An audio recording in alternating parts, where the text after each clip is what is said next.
Yes, y'all. Welcome into a special edition, the first ever edition of the Dumb Marx Promo School, live and in living color tonight. Gentlemen, how we doing? We good? Yep, we're good.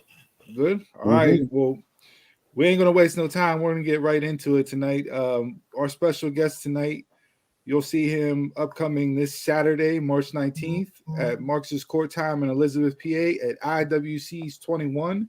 Celebrating 21 years of tremendous IWC pro wrestling.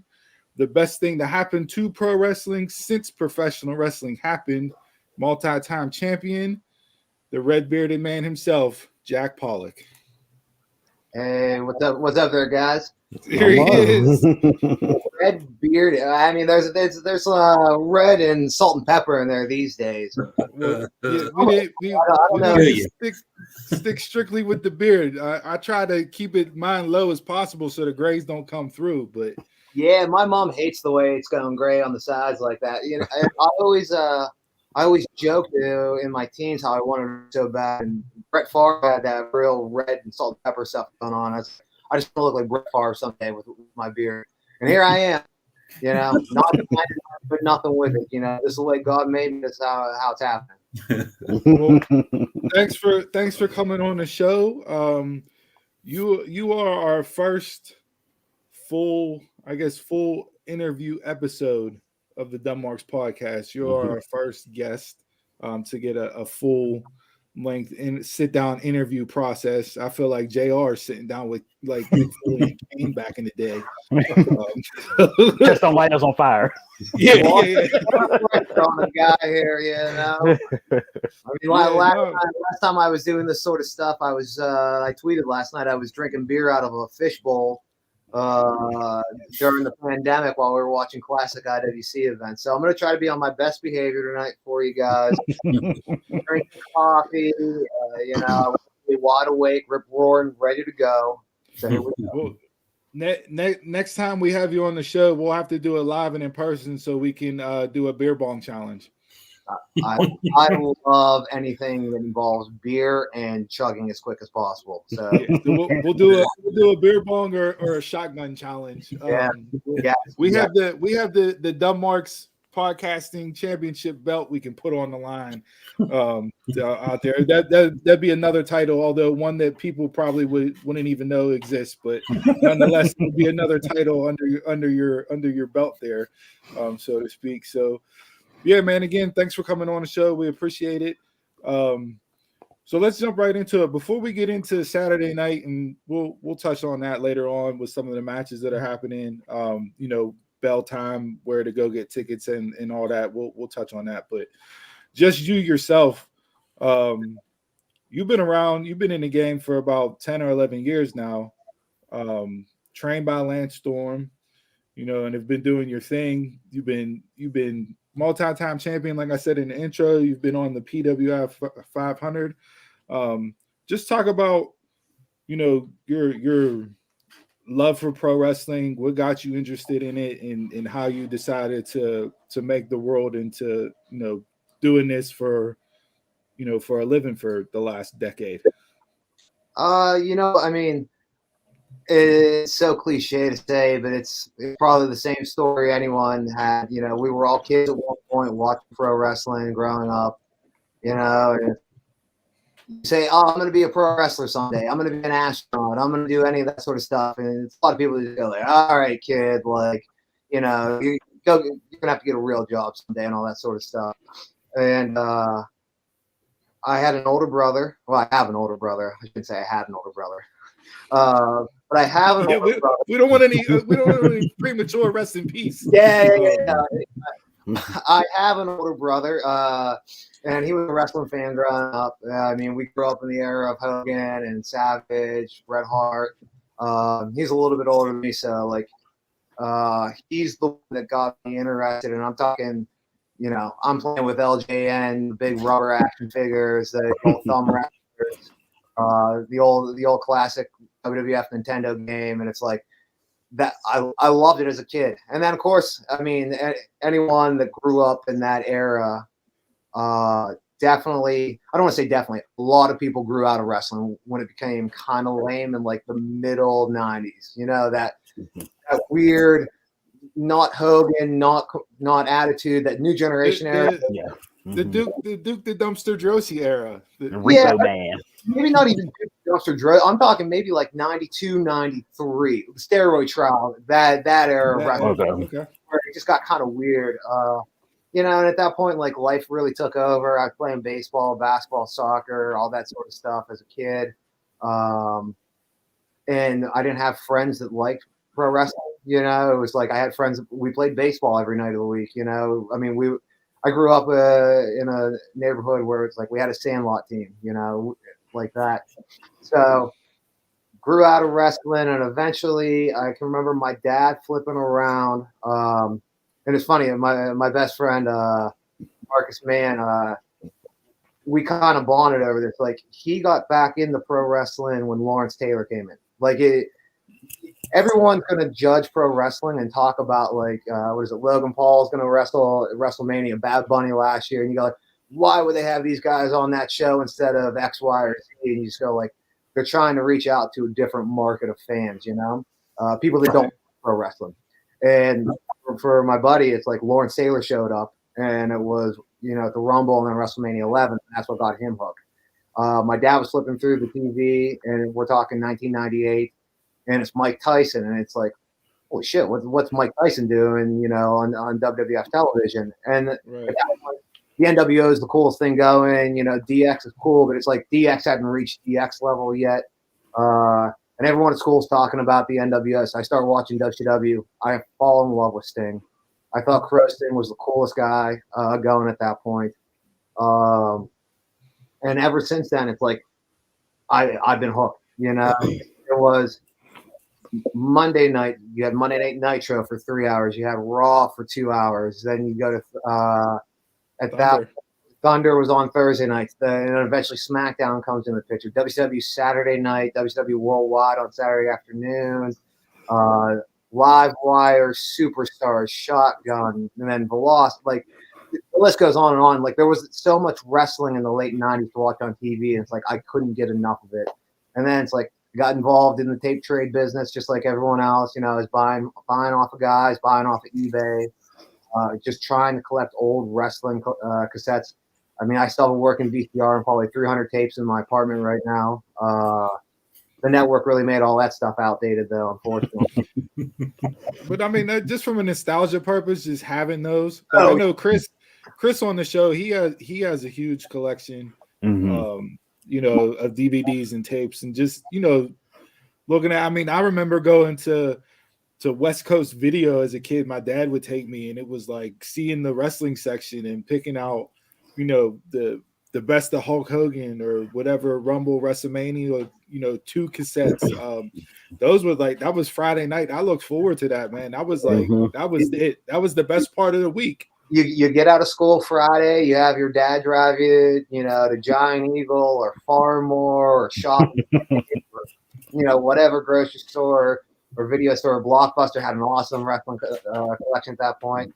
You probably tried to rent Attitude or Warzone or Revenge or one of those games for the PlayStation or the 64. Rented a couple of pay-per-views, and it's like you were set for the weekend. Like, that was all you needed back then. That was our bonding routine a couple years back. You want to have an ECW night? Sure. Yeah. Let's pull out the DVDs. Yeah, I mean, it's like that's on my when I don't have wrestling going on the weekend. It's like I still hang out with my buddies, and we'll go back and we'll just watch old WWF pay-per-views. You know, it's like I mean, I was just talking about like how that new generation era was kind of weird with like you know, the gimmick wrestlers and stuff like that. But I go back and watch that stuff now, and I'm like, this is my favorite wrestling to watch ever. Like, you were getting you know, Shawn and Brett wrestling on Raw, and you know, Razor, you know, and Diesel and like all the best of the best ever, you know, in my mind. You know, it's like they were wrestling, you know, 20-minute matches on Raw, whether it was against jobbers or, you know, whatever. You just go like, the crowd was going crazy for that stuff, and it was insane. And now it's like you watch wrestling today and you just go like, I don't know. Like, I've been around long enough, and I go, it doesn't have the same feeling to me, but I understand that it's like it has that feeling to a new generation of kids that's growing up, and it's like it just keeps repeating itself again and again with what they're doing. So it's it's awesome in that aspect. So how'd you get linked up with going up and being trained by Lance Storm then? Like, a kid from Pittsburgh going up to Canada. This might be a long-winded story, but we'll get into that. So 20 years ago today actually was the first indie show I ever went to, and it was IWC in Butler. And I talked about that in the promo when I was leaving to have my knee surgery. And it's like that was the night that I saw guys like Shirley Doe and Super Hentai and Jimmy Vegas, and it was like that's when I knew. I was like, oh, like we all want to be WWE at that point, WWF superstars, WWE superstars. We all want to make it to that level. But then you see guys doing it on the local stage, and you go like, that's something, not something everyone could do, but it's like I feel like that's something I could do. So it's like it was something that was obtainable. You could see it and know that that's a real possibility. And it's like some of those guys, didn't catch a break when they should have caught a break and could have made it bigger, and it never happened. But it's like I saw those guys, and it was like I fell in love with indie wrestling at that point. It was like I was going to IWC, I was going to PWX.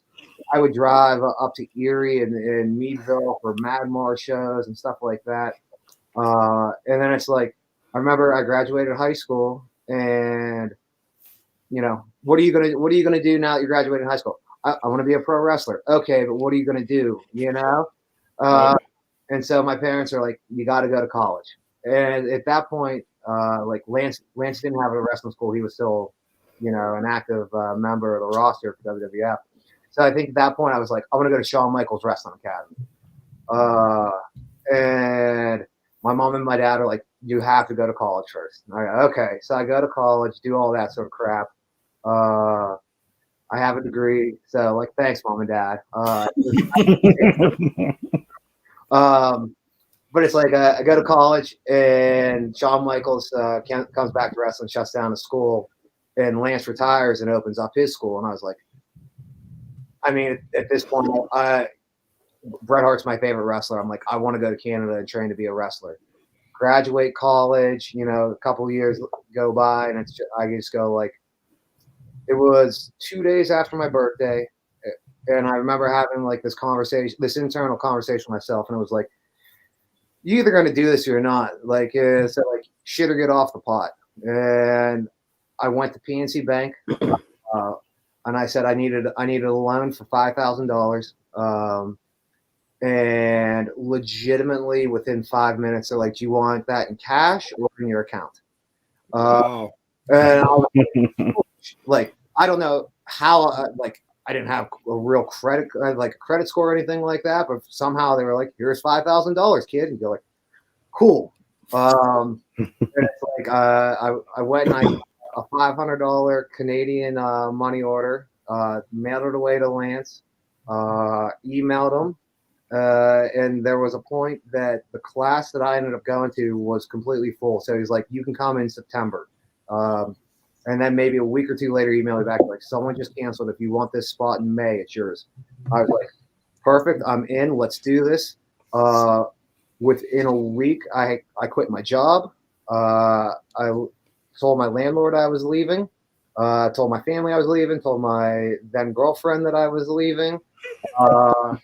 And it was like chasing the dream. Yeah. You went all in. Mm-hmm. I mean, legitimately, it's just like I upped and left within a month of finding everything out. I'd been working 60 hours a week at 2 jobs to save up enough money, so I didn't have to ask my family for money to be up there or anything like that. And it was end of April in 2010. It's like I'm living in Calgary, Alberta, Canada. On my own, living in some lady's basement apartment that I've never met in my life and haven't talked to probably in 9 years at this point now. But Sylvia, if you're out there watching right now, you are an angel of a landlady. I love you. Thank you so much. I'm pretty sure I broke the microwave and never told you.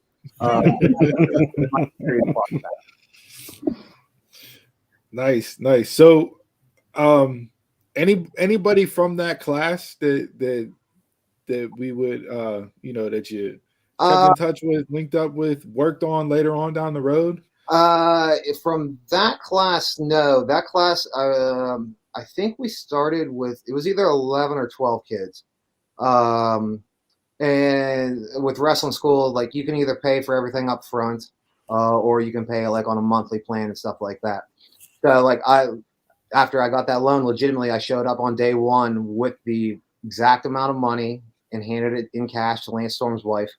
I'm like, here's, I think it was $3,700 Canadian, or whatever that was in 2010 American money. Here you go. I'm here for the next 3 months. Whether I love this, hate this, good at it or not good at it, like, I'm here, right. Through it. And a couple of guys ended up dropping out, and there's a few guys that I've kept in touch with over the years here and there. I don't think a lot of the guys actually ended up pursuing this further than, right out the gate of a match or two and then just stopping. The one girl from my class, trying to think, her real name's Irina, but her wrestling name is, I forget what it is. She wrestles in Japan now. When she graduated, she actually got signed to WWE. She was Corey Graves' valet down in FCW right out the gate. Wow. So yeah, I mean, she got in right then and there. Two people that came to class and worked out with us and would have practice matches. Tyler Breeze was there probably every other week, and then Tennille Dashwood, she was there all the time too. They both trained with Lance, so they lived in Calgary at that point, so like they were always around. But yeah, no, I mean, I've got a chance to wrestle a couple of guys that trained with Lance. Obviously the Team Storm guys, but some other guys too. But like they all in different classes, and somehow we've all hooked up throughout the last decade or so, which is kind of cool. Right. So since you brought up the Team Storm guys, and that was a big thing, recently with you guys and the culmination and having the match. How did you link up? What was the idea behind the Team Storm guys? And do you think that it played out the way that you guys wanted it to for you whenever you first came together? Even if I don't even know if you had that thought, down the road thinking it wise, but I mean, just talk a little bit about that group and what you guys were able to do together. I mean, it's I'm sure if you look back and you think about the circumstances that it was at that point, when I debuted at IWC, RC had 4 matches ever. Jackson, I think maybe 10 or 11 matches max. At that point, I'd been working 5 years, in the tri-state area. I was wrestling at PWX at that point, and those guys showed up to IWC. And I met Jackson on a couple of shows in West Virginia that we were in bullshit. I mean, like we hit it off right out the gate. So that was kind of cool. And there was a guy, another Storm guy, Brian Bowers, who used to wrestle at PWX, then went to IWC, came back, flip-flopped between companies.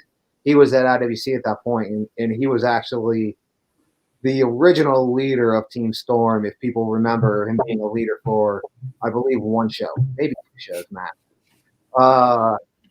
And at that point, things weren't going the way that I wanted them to go with myself at PWX, and I'd been there and done everything that I could have did after 5 years. And Bowers' life was kind of taking him in a different direction, so the idea came about, Bowers is out, I come in, and, two rookies, one guy who, had been destroying his body for 5 years already in Pittsburgh, and it's just like, I don't think any of us ever had any idea it would have been as successful as it was. It was kind of just a shooting star in a weird way that just took off. It was definitely pretty cool, though. I mean, the first show we were on together as a team, Chris Jericho's at, and you just go like, Lance Storm's best friends there watching us do what we did. He's texting Lance about us. you just go like, that's insane. Because it's like, I haven't talked to Lance since wrestling school at this point. So, right. you know, I mean, I don't think any of us ever would have thought things would have been as successful as they were with the way things started for us. But, you know, here we are today. You know, RC is wrestling for the IWC heavyweight title. Argus is a former heavyweight champion. I'm a former heavyweight champion for the company. It's like, I think things worked out, even though, you know, work out for the three of us together at this point. Right, right. Nice. Yeah, no, I mean, and you brought up the organic nature of it and the connection and the success that was unexpected. Like, to me, that's the stuff that you can't, when factions are formed in wrestling, you can't physically put a finger on any of that.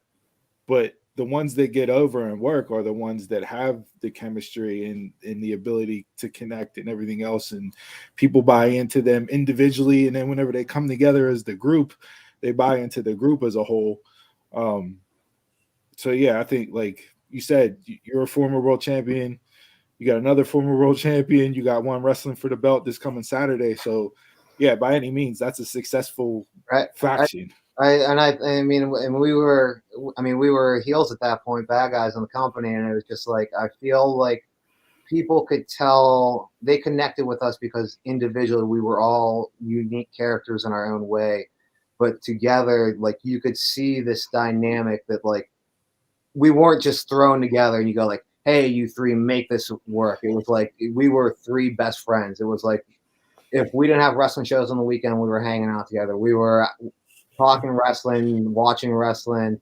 You know, I mean, we were inseparable, you know, three best friends doing our thing. It's like, I think the bond really shined through in that aspect, that's what the crowd noticed the most, and that's what got us over. Right, right. Donald J, feel free to hop in anytime. Yeah, guys, I don't want to talk. Jay's the silent assassin down there. He kills everybody with quietness. So when did you debut in IWC? I feel like we missed your era. So I debuted at IWC at Winner Take All in 2016. The match was Andrew Palace versus Jackson Argus and RC Dupree in a 2-on-1 handicap ladder match. Basically, if those two won, Storm got a contract in IWC. And that's the night I showed up. We took out Palace, got the contract, signed it, and then we just started from there. Okay. That's a hell of a debut. Right? I mean, the nerves before that moment, standing backstage, thinking to myself, the lights are going to go out, and I got to get into that ring, and I got to not look like an idiot. You know, and in my head, I'm thinking, like, I'm gonna run in like Vince McMahon myself, bash my quads off the ring apron, and, you know, blow them out.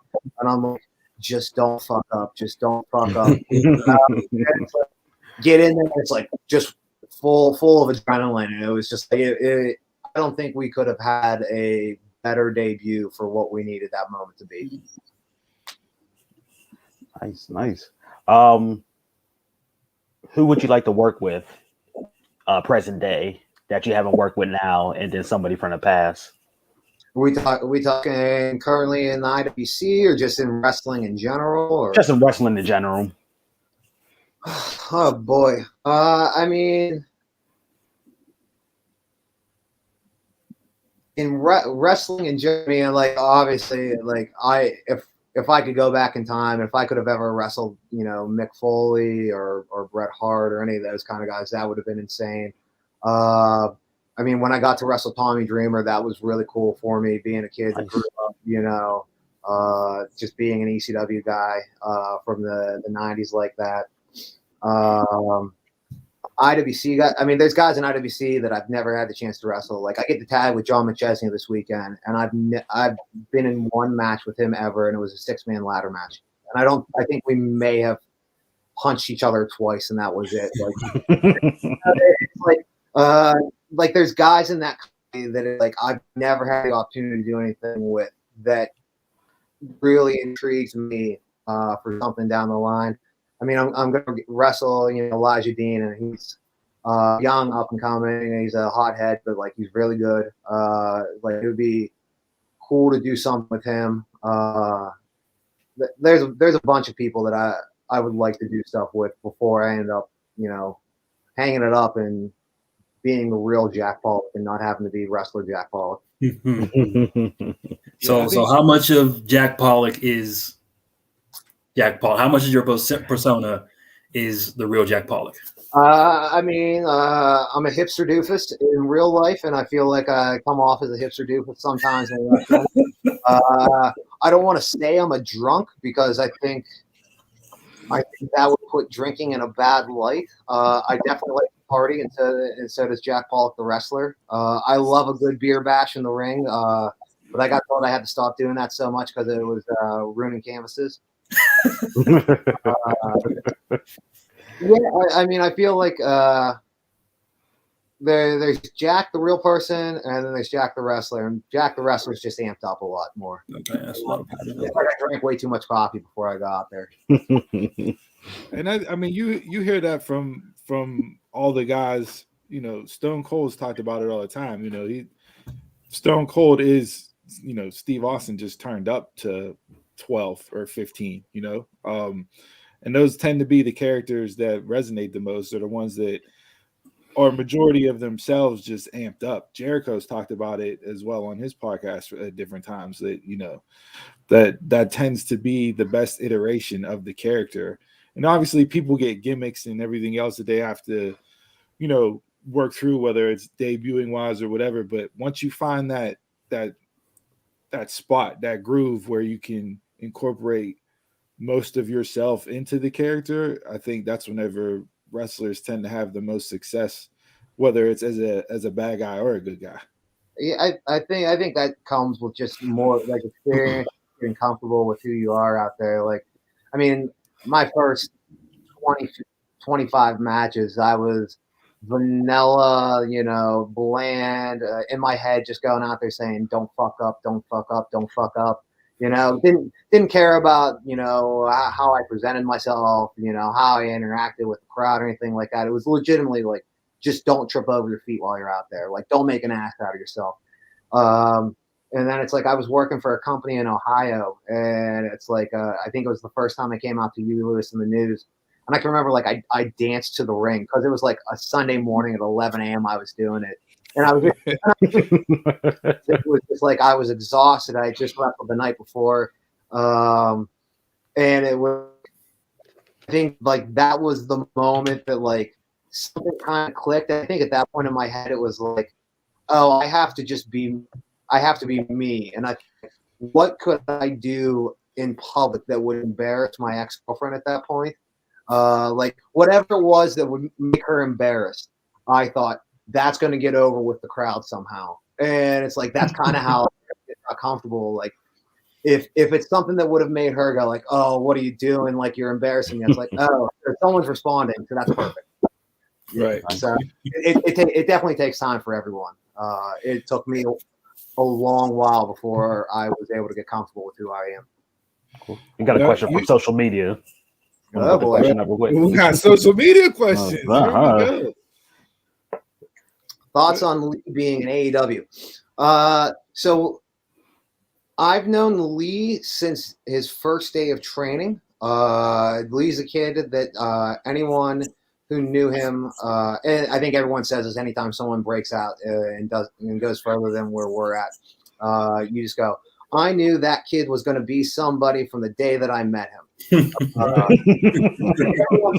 Everyone saw Stone Cold Steve Austin coming from a mile away, in 89 and 90 and all that sort of stuff. And you just go like, okay, like, I'm not saying you're wrong, but Lee's one of those guys that's like complete student of the game, legitimately one of the nicest guys out there.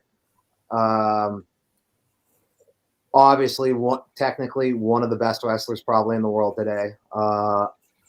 I, just like everyone else, extremely happy, proud of Lee and everything he's doing.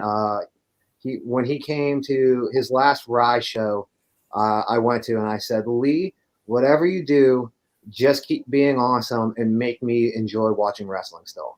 It's the same thing I said to Britt, and it's the same thing I said to Wardlow. Like, there's certain people I like to watch in wrestling today, and then the rest of it I just kind of zone out of. I keep up with Wardlow, I keep up with Britt stuff, and then Lee stuff, and it's just like just keep being you and keep being great, and I'll keep watching what you do.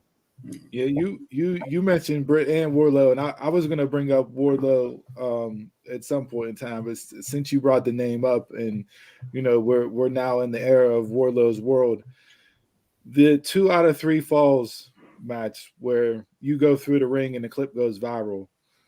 What are you thinking anything in that moment besides this hurt like a motherfucker, or like did you have any thoughts at that point? Was it planned? Did you actually like go through the ring for real, or what? You know what I mean? I definitely went through the wrestling ring, you know.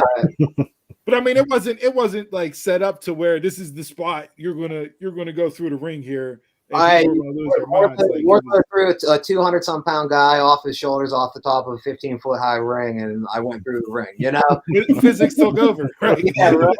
I mean, honestly, at that point, I knew that I was winding down because my knee was so jacked up at that point. I'd been wrestling for 9 months at that point with the torn ACL and meniscus and all that stuff. So I was just, gutting it out in excruciating pain. It's like Wardlow and I, like, if you go back and rewatch that match, early on in the match, Wardlow goes to leapfrog me, and I can't run as fast as what I should have been able to run because of my knee. And Wardlow, 270 pounds of solid muscle, lands right on my neck. You just go like, well, Jack's dead already. He's got a concussion, and he's fucked up. And it's just like, we just kept going, and there was so much adrenaline and all that going into the hardcore match, and the blood and the thumbtacks and just the crazy dumb shit that we were going to do. And we get to that moment, and I'm up there trying to escape, and eventually I'm on his shoulders, and I'm looking out in the crowd, and like one of my best friends is in the crowd, and I could see him, and like his eyes are all big, kind of laughing and all that, and just other fans mouths wide open, like, oh, like Jack's going to die. And in that moment, I'm on his shoulders, and I, like, as God is my witness, I go, well, this is it. This is when you finally do something so fucking stupid in wrestling that, like, you're gonna break your neck, and this is it for you. Like, and it's like, if you watch that clip, like when Wardlow throws me, so for Wardlow to be able to stay on the ropes, he had to kind of put his ass into the cage, and so by doing that, the ropes come out into the ring more, and my neck snaps legitimately off the top rope. And it's just like a rick in my head snaps. And it's like, I go through the ring, and I've done some dumb bumps before in my life where, like, instantly I go, am I paralyzed? And it's like, I wiggle my hands and my toes, and I can feel them. I go, thank God. Okay. I'm okay. And then it's like, he just ripped me out of the hole by my leg, and that's it. And it was so cathartic at that moment for me personally, just to get through that moment and that match and know that, like, whatever it is I've done in wrestling, I had a that the fans will talk about. You had your snooker, not to reference like people going off cages, but yeah, you had your snooker, you had your fully off the cell, but yeah, exactly.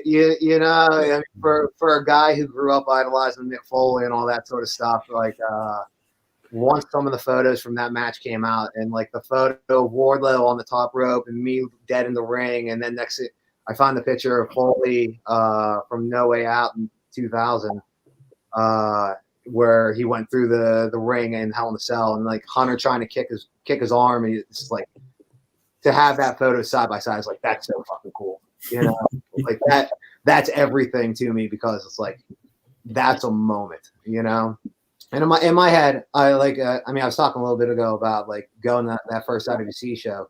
It's like, I was a kid in the crowd watching these guys do this sort of stuff. And like, those are the local guys. I mean, the first show I ever went to, like, CM Punk was on the show, and Christopher Daniels, like that. And I knew those guys were awesome and all that, but it's like, the Jimmy Vegases and the CJ Sensations, the Shirley Does. Like, those are the kind of guys that like inspired me to want to get in there and do this. So to me, to have a moment like that and think to myself, like, man, if there's one kid in that crowd that one day, hopefully not as stupid as me, but they're like, I wanted to be a pro wrestler because, you know, I was such a fan of Jack Pollock. And that moment, you know, at the Pittsburgh Pro Wrestling Classic in 2 out of 3 falls, like, that's the moment I knew that I wanted to do this. Like, that's cool if that ever happens.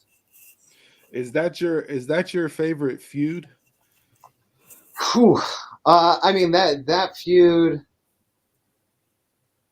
I mean, the team Storm stuff that speaks for itself. Yeah, I mean, it's so tough. I've had so many feuds in wrestling that I mean, my first big feud ever was with Shane Taylor before Shane broke out. And Shane's kind of the guy that put me on the map in Pittsburgh, I want to say. So my feud with Shane Taylor is always up there. I had a feud with Gory that lasted about a year in PWX. It's some insane shit we did back then that's up there too. I feuded with Brandon K at PWX for 2 years. That's a feud that I loved. Wardlow, obviously. I think the Wardlow feud is really secondary to the Plummer feud in that whole story when you go back and rewatch that, because it was like, Plummer fires me at Winner Takes All 2017. I come back, you know, and threaten Jenny to get it back into the company. And then Plummer just puts me through hell. I wrestled Jack Swagger the next month. I wrestled the Titan Dennis Jackson the next month, who nearly caved in my chest. Then I'm wrestling Shane Taylor. Like 7 years later, I'm wrestling Shane Taylor, you know, at IWC. He's, you know, Ring of Honor star, you know, doing all this cool shit. And it's just like, it's Jack and Shane just doing it all over again. You go like, that's so cool. Into the street fight with Plummer, into a cage match with Wardlow, into a ladder match, into the hardcore match with Tommy Dreamer. You just go like, Jesus, like, for a guy that was on one knee for some of the dumb matches I went through in 2018, it's like, that feud with Plummer, I feel, might honestly be my favorite feud I was ever in, especially to do that with someone who wasn't a wrestler. To then go out there and have that match with Plummer. I like that feud's definitely up there in my favorite, you know, top 5 forever. So with you talking about some of those feuds that you've had and listening to that, you've talked about long-term feuds, a year, 2 years, right? Today's storytelling, it's rare you see something go 6 months, a year, 2 years, right? And I think that a lot of that has to do with the culture of today and the need it now in the microwave society where everything is instantaneous and we don't appreciate the build. I'm a long-term story fan. That, to me, that's where pro wrestling is the best for me. Jay is typically doesn't need stories. He doesn't need it. He just needs the match. He doesn't need it. Donald and Chris are more like, they can go either way depending on what it is, right? For you as a performer, do you prefer to be in the 6 month, 1 year, 2 year builds of things, or is, you know, a short 1-2 month, or, you know, which do you prefer, and what do you think as far as wrestling in a whole, which do you think is better for pro wrestling, not just for the audience viewing it? I mean, I get the point for short term, need it now. Like you're trying to draw fans in every month and all that sort of stuff. So I understand why people like short term stories like that. I grew up loving wrestling when it was long term stories. You know, it's like one of the greatest stories in wrestling history is Sting versus Hogan in the NWO and all that sort of stuff. And it's like, you take in touch for a year. Yeah, I mean, Sting sat in the rafters for 7 months before he even dropped down once. Like, it was so ridiculous. You know, Sting didn't wrestle for 14 months or whatever it was, and he didn't have to. That was the hottest story going in wrestling. So yeah, I'm much more into long-term stories, trying to draw out the emotion for what we're doing, especially for a guy like me who will my Twitter handle. I'm the least giftable wrestler in wrestling today. Like I don't do anything cool. Like I'm gonna be on. Like I'll punch you in the face. I'll fall on my head. I'll eat a chair shot. I'll do that sort of stuff. It's like. You're never going to see me go to the top rope and try to do a 450, whatever. I never tried it. Never going to try it. I'm stuck. I'm set in my ways. So, like, to me, I don't think short-term story, go out there and have an awesome match is something that I'm the best at. I'll have a really good match, I feel, more times than not, but for me personally, artistically, what I'm trying to do out there to draw out emotion long term is what I prefer. Is there a time that you was performing and then there's this one fan that just keeps heckling you, and you just broke character and just like confronted them? It was like you just got in your head just real quick. There were a couple of fans back in the day in the key sport, and of course, yeah. These guys were just loud, obnoxious assholes. I mean, and like I don't want to talk bad about them or anything like that. They're paying customers, and it's like they're from McKee Sport. You can talk bad about them. It is what it is.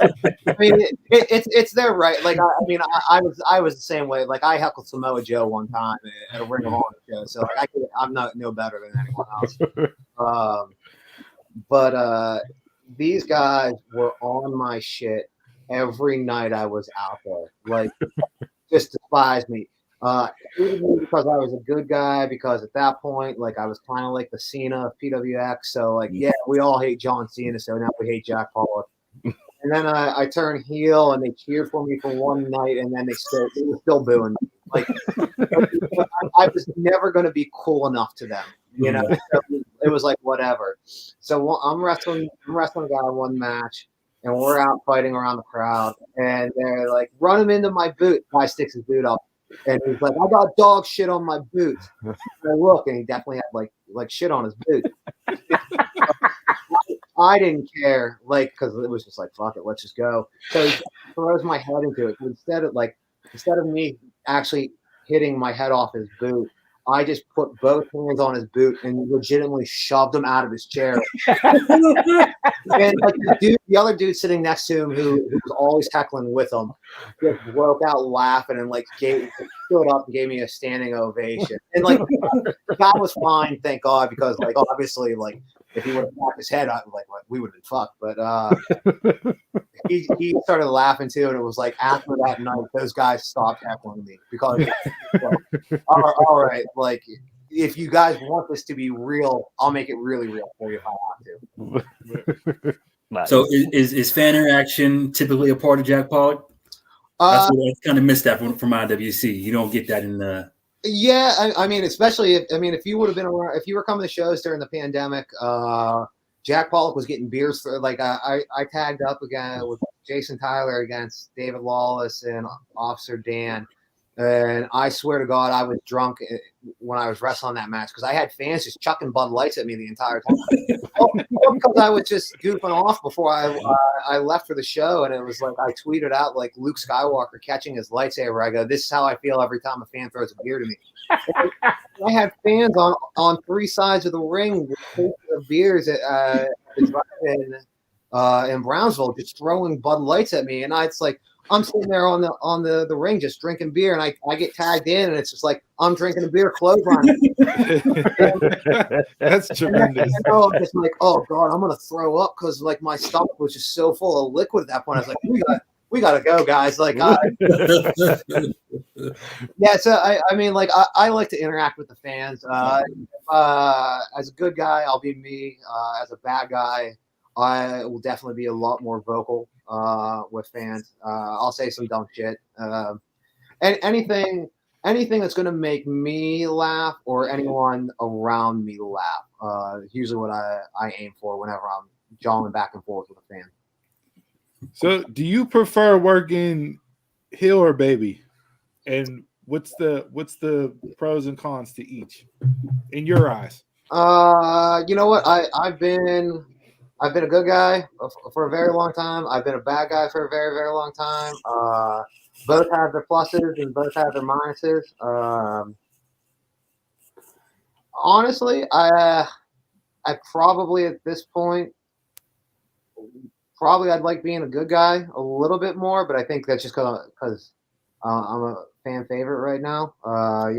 Give me a month or two to see how things go and how the crowd responds to me, and maybe I'll say, screw that. I don't like this anymore. I don't know. You go in the matches just completely different in the way you think about things and how things go. So both have their pros, both have their cons. But right now, definitely babyface. Do you think you need to have like clear and defined heel and baby, or like the tweener, the quote unquote, there's like, when AEW started, Cody made the reference to we don't have heels and baby faces, we just have wrestlers. And it's like, well, for as long as time has been around with pro wrestling, you had good guy, bad guy. That's sports in general. I'm a Pirates fan, so whoever the Pirates are playing, I hate that team. If the Steelers play Sunday, I'm a Steelers fan. I despise the Patriots. They're the evil empire. I prefer more defined. I understand we got into this era of everyone was a shade of gray, the Attitude Era and stuff like that, and that was cool for that era, and it worked and it helped. But now it's like you have guys that are clearly defined as a good guy, clearly defined as a bad guy, and then you throw in a guy who's just a shade of gray, and you just go like, cool, we don't know we're going to boo you or cheer you, and the guy you're working with could be screwed because you could be a tweener who should be getting booed, but you're wrestling a good guy who they don't want to cheer for at this point. You go like, cool, so they're going to get cheered, right? So you go like, oh, that guy's screwed tonight. It just changes up everything. So I don't think it needs to be completely black and white like in the old days, but boy, do I like it when it's more black and white, in that aspect.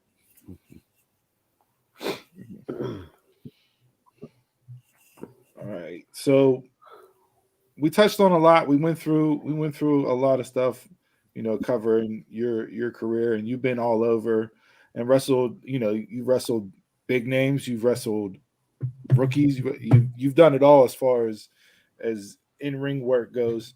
This Saturday, IWC 21. 21 years is nothing to sniff at. That that's been around a lot longer than a lot of companies. Excited for the show. What are you looking forward to the most? You're involved in a triple threat match. Six-man. I'm sorry. Yeah, six-man tag match. You mentioned RC earlier. He's wrestling Buck Nasty for the ICW World Heavyweight title. You got Andrew Palace against Derek Dillinger. Spencer Slade versus Bill Collier. Just run through the card a little bit, in your eyes, what you're excited to see and watch as a fan, and then talk a little bit about this six-man we got that you're going to be involved in on Saturday night. Yeah, I'm very excited for the show. 21 years is nothing to sneeze at when it comes to an independent pro wrestling company, because there's so many fly-by-night companies that just come and go. It sounds corny and markish, but it's definitely an honor to be a part of the company on big shows like this, just because I was, that kid sitting in the crowd 20 years ago watching. So as far as matches go, I'm definitely looking forward to seeing what RC can do against Bulk. That's a really interesting dynamic that those two are going to have, because RC's out there and he's out man what he does, and Bulk's just a murderer. So who knows what's going to happen there? But that's your classic clash of styles, right? Oh, 100%. And you'll have Xander out there with Bulk, and you'll have Eddie Knox out there with RC. So I mean, who knows what's going to happen with that? The Palace versus Derek match really intrigues me, especially after last month with some of the shit that Derek's been doing to Palace. And I mean, Palace and I have butted heads, in IWC, but it's like as time's going on, maybe wounds haven't completely healed over, but like, I mean, we're friendly enough that it's like I don't like seeing some of the shit that Derek's been doing to him. Bill versus Spencer, I think that's going to be insane. They've wrestled so many times, and like, I think Bill Collier is probably the best wrestler out there that's not signed to a company. It makes no sense to me how that guy who's 6'4" and 230 pounds looks like can do the things that he does effortlessly. Doesn't have a contract for a major promotion out there. That's insane. And Spencer, for as young as he is in the business, he's got all the potential in the world. I mean, Cole Carter just got signed to NXT. I would think a guy like Spencer could definitely be, he's one of the guys on this roster right now that could and should be next to a company like NXT, AEW, Impact, any of those places. But yeah, no, I mean, the card's stacked. I mean, TME's on the show against my boys, the Philly Marino out of Cleveland. I love those two guys. I love TME. I've known TME since they both started too. You got the culmination against the Philly kids. I don't get the Philly kids. Their cheesesteak's delicious though.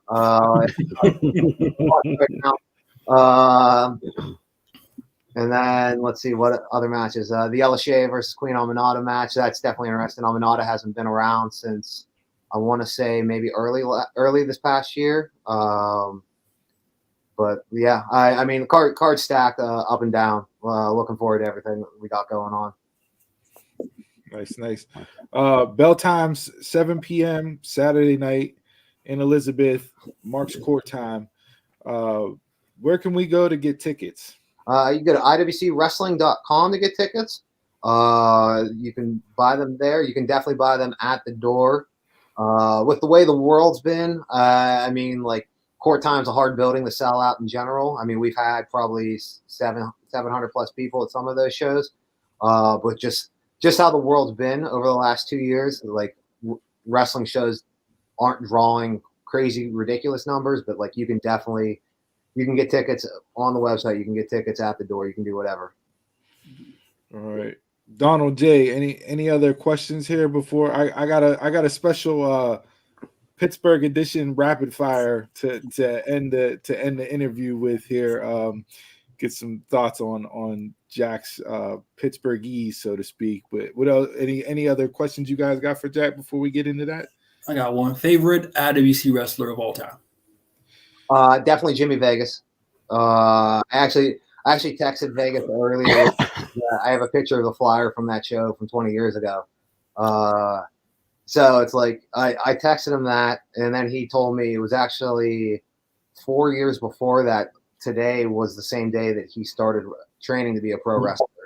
So it's like Jimmy Vegas is that guy, much along the same lines as Bill Collier. Vegas is that guy that was the right guy at the wrong time. Was he ever in the group? He's a founding father of IWC, so that's him. Yeah, that's the guy. You know. I couldn't think of his name, but as soon as you said Super Hentai, I was like, okay. Like Vegas by far is probably my favorite IWC wrestler ever. So like when I came to IWC, he was one of the first guys that actually came up in the locker room to greet me, because I like as a fan, I was hanging out at IWC shows, like tearing down the ring after shows, helping out and all that sort of stuff.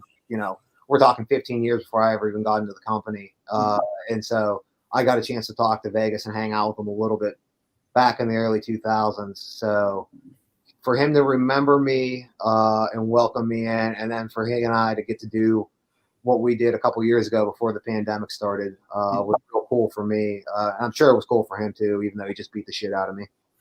Yeah, I mean this event, this card on Saturday, I mean, this is, I don't want to say it's a full circle moment for you, but given like the dates being so close, together as far as, you know, being March 19th, and you talked about the stuff that has happened this day, and, you know, with Vegas, with, I think yesterday you said being, you know, to the day when he got in. Does it make you want to do anything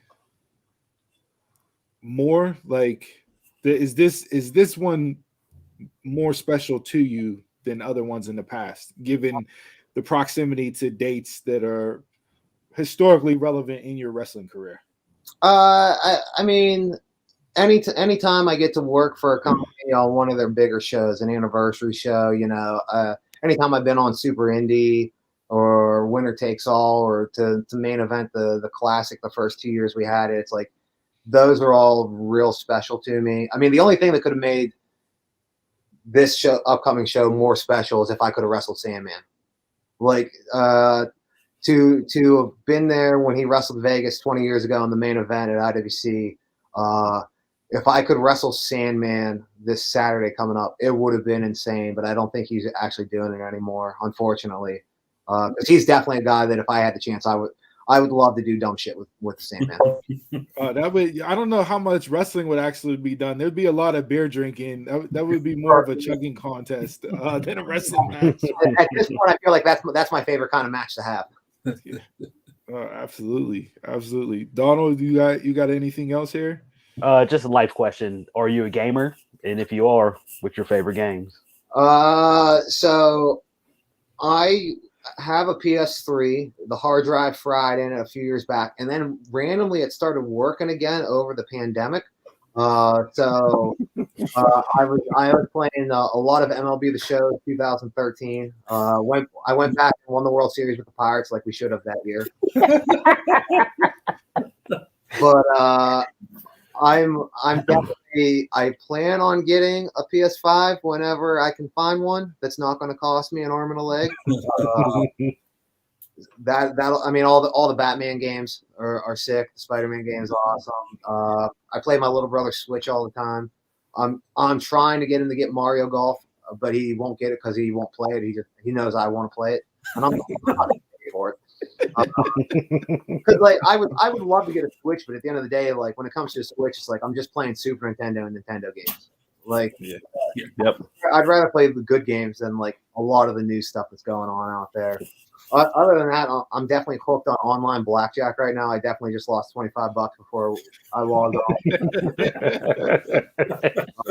I don't have a gambling problem. It's only about money. And right now I'm up, so like it's still a good habit to have.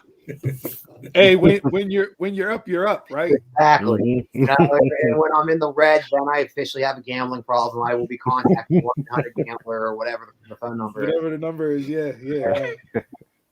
I saw you earlier. I think it was on Facebook earlier today. You put a picture up of a drawing you did to, you know, regarding the event for the pay-per-view, and you're going to have limited number of prints for sale. So stop by the merch table, pick it up. It's an awesome. Stop by. The inspiration behind that was when I was going to IWC early on. A few of the shows, the Big Butler Fair in 2003, when Dusty Rhodes fought Jerry Lawler. Call to Arms in Johnstown, where Rhodes fought Lawler again with Mick Foley. It's like a Japanese artist, Haru, who did like all of Terry Funk's shirts, and he's done a ton of Rock and Roll Express shirts. I think he's friends with Shirley Doe, so he drew like commemorative T-shirts and stuff like that. So I don't know. When it comes to these bigger shows, if I can do something to make it feel even more special than what it is, and I can use my artistic ability in some sort of aspect. See, Mom and Dad, I went to college. Look at me now.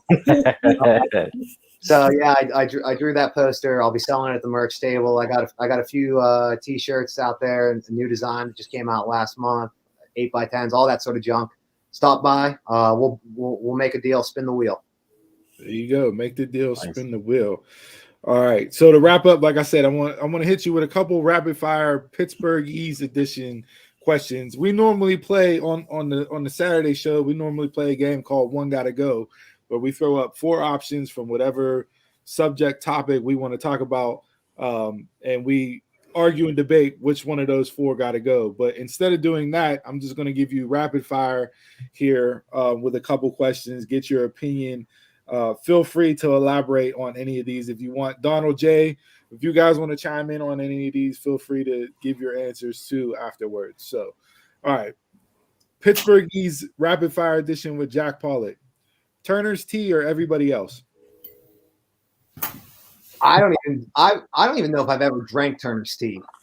Whoa, Bad start. Yeah, there we go. Show's over with. Pittsburgh and not Turner's Tea.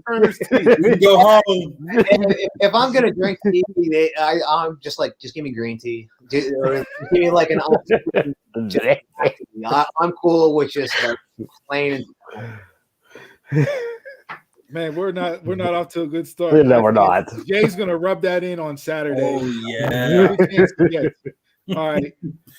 Minios or Aielos? Never had either. Jesus Christ, we're off to a really bad start. Is he from Pittsburgh? Caliente and Angelo's.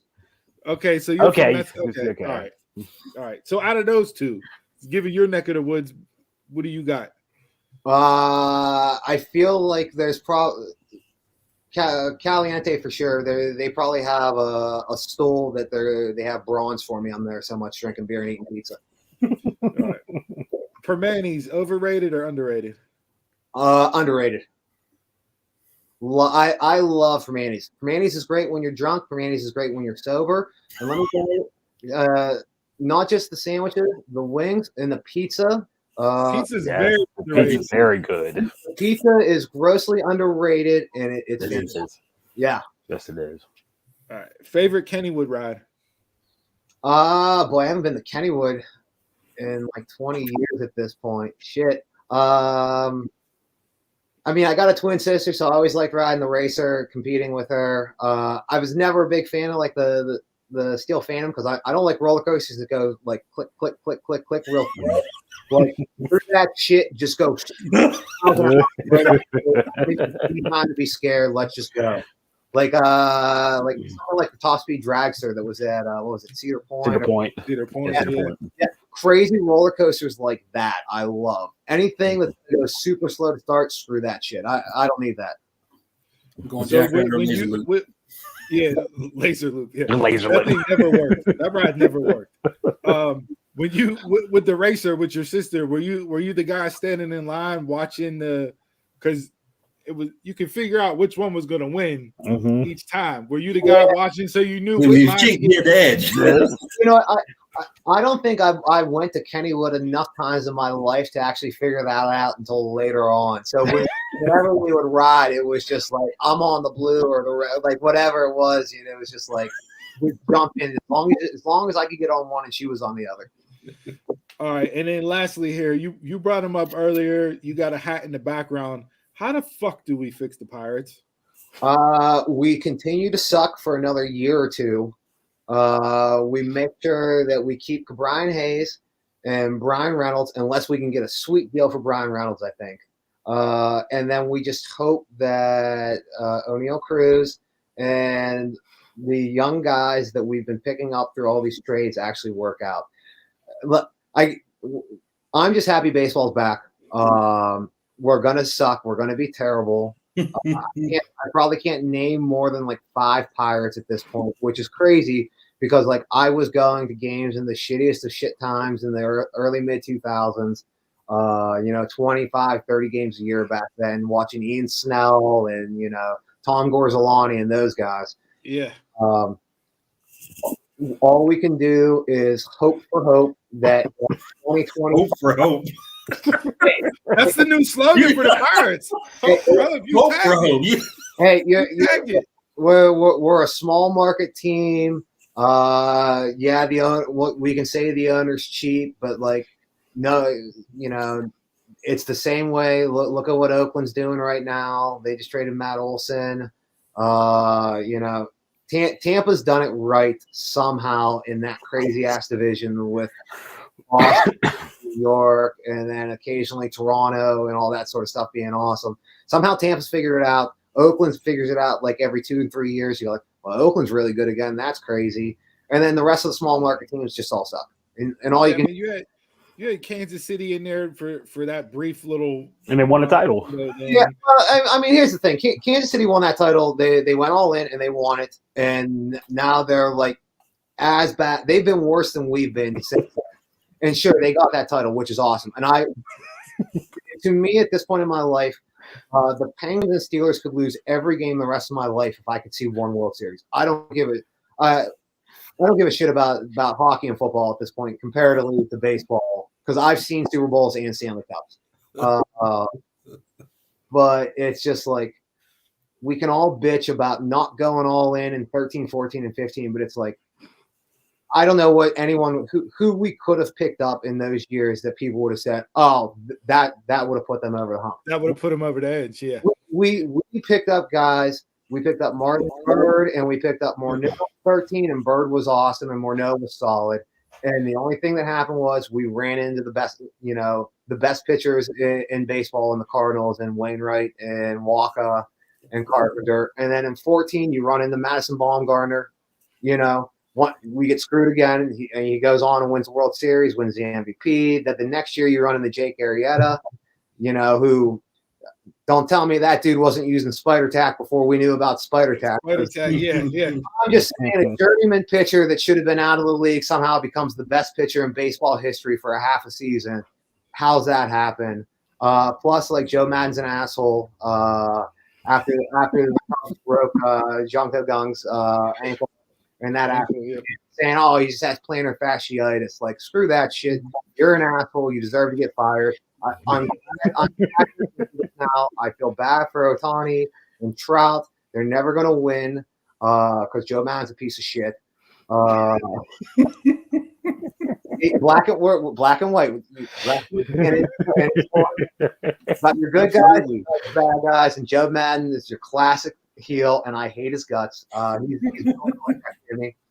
I feel like you gotta give the new management time to do what they're going to do, because they're tearing things down faster than what Huntington and Coonley did.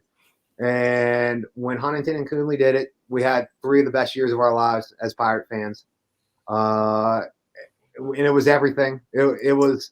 I was at the wild card, all 3 of our games. If I'm ever unfortunate enough to have a child, I will look at that child the night he or she is born and say, "This is pretty cool, but you are not as special as 2013 when I was at the game." Hey, you gotta teach them young. You gotta let them know where they sit in the pecking order, right? Yeah. If you had been going to I'm old enough that I went to the playoff games in '92. So to have gone 21 years without going to a playoffs game or anything like that, to be there that night, to be in Pittsburgh. I've been to Stanley Cup Finals games, and I've been to AFC Championship games and stuff like that. And it's just like Pittsburgh was never more electric alive than it was in 2013 when the Pirates played the Reds that night. The Cueto ball drop was probably the most electric I've ever seen of a fan base and a place, and the energy just that's something that, like you said, memory wise, and that when you look back at it, and we don't have a lot to look back at. I'm still heartbroken over Barry Bonds being not able to throw out Sid Bream after I went to bed when we were winning. Right. So to have that moment and just the euphoria in that moment, and it was like, man, if they ever get it right, this town would get behind it and support it wholeheartedly again. It was the hottest ticket in Pittsburgh for 3 straight years. 2013 was something special, and then it was, you expected it in 14, and then when 15 came, we were the second best team in baseball that year in 2015. We were just in the same division with the best team in baseball. And we also in the division with the 3rd best team in baseball. That was the unfortunate thing about that year. Like, baseball's so flawed, and I didn't read up on what they're doing when they expand the playoffs and all that sort of stuff. But like, they got bigger bases now. So when but like, nothing is more exciting than a 1-game wild card game if you're the team that wins. But boy, oh boy, after playing 162 games as a fan of that team, to sit there and watch them lose 1 game and get eliminated after every series they play is at least 3 games in the regular season, you just go like, the system's flawed. Like, how is it that after the first real round of the playoffs, 2 of the best teams in baseball were already eliminated just because that's the way it went when like the 91 win team Mets went to the World Series that year. And you go like, cool, guys, we had 98 wins. You know, that's just baseball, I guess. Right now, it's stupid. Like, fix it. I don't know. If I would have been at the collective bargaining table, I would have fixed that for sure. All right. Well, we can't thank you enough for coming on and sharing some time with us. Saturday night in Elizabeth, Marx Court time, 7 p.m. IWC 21. Go support local indie wrestling. They're amazing. Great card. A lot of talent. Names you'll see pop up in other places in the future. Names of the past that are already big time moments. We got a steel cage match tonight with Britt and Thunder Rosa, and Wardlow's getting ready to take over AEW. So, yeah, man, go out, support wrestling. Jack, where can people find you on social media? You can find me social media on Facebook. I'm just Jack Pollock. You can find me on Twitter at JPaulsBeard because that's my name and I have a beard. And then I'm not really on Instagram or anything like that. I mean, if I wasn't a wrestler, I wouldn't have social media at all. So I try to keep it pretty simple, you know. So yeah, Facebook and Twitter are where you can find me at. All right. Well, again, thank you very much. Appreciate the time. Saturday night, go check out the show. You will not be disappointed. And thanks for tuning in for the first episode of the Dumb Marks Promo School. With that being said, I'm a Mark, you're a Mark, tell a Mark. And until next time, y'all can catch us around the way.